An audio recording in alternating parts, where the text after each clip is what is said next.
When the calendar marks August 15, for the Korean people, it's not just a date. It's a remembrance for awakening. In 1945, a long and peaceful occupation came to an end. This is the day freedom was reborn. But reaching that day was far from easy.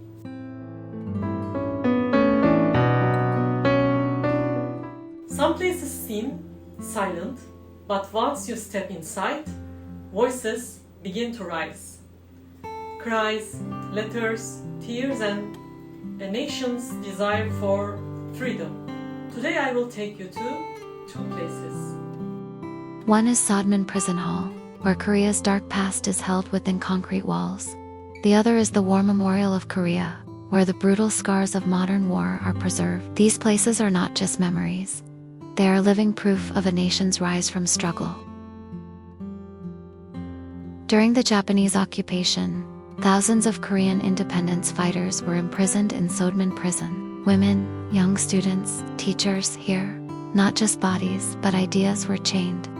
Even today, as you walk through the cells, you can still hear more than silence. You can feel the echoes of silent screams for freedom.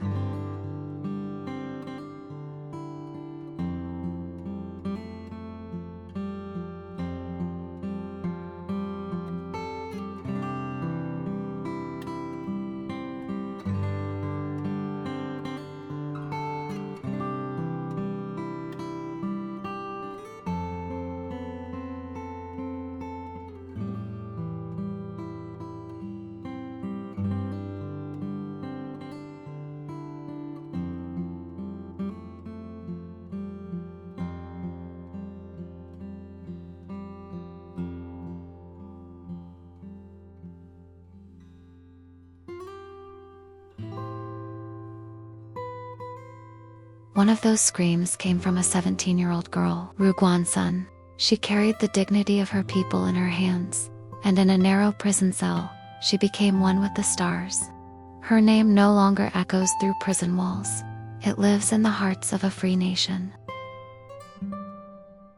And in those dark years, some chose to resist with their pen. The poet wrote verses that walked silently toward freedom. Every line he wrote became the inner voice of a silenced people.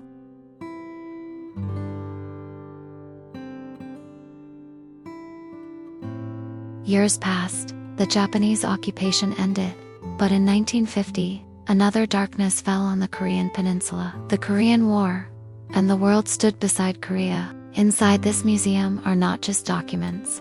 There are tears of soldiers who never returned home, and traces of Turkish soldiers who came from afar. For the Korean people, this war was not only about survival, it was a battle for dignity. Today marks the 80th anniversary of Korea's liberation. Freedom was not easily earned. These museums don't just tell the past, they guide the future. And as I stood in these silent spaces, I understood again, freedom is not a gift, it's an inheritance paid for in full.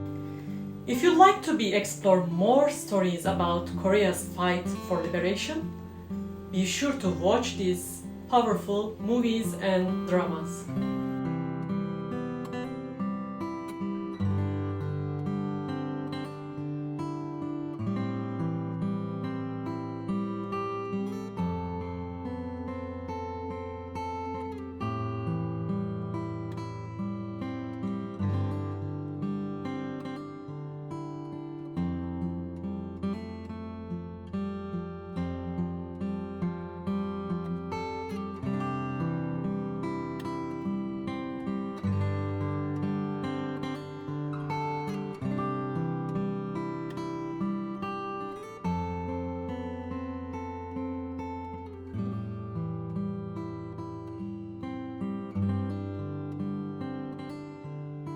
Thank you, Korea, for teaching this history not just through the books, but through the heart.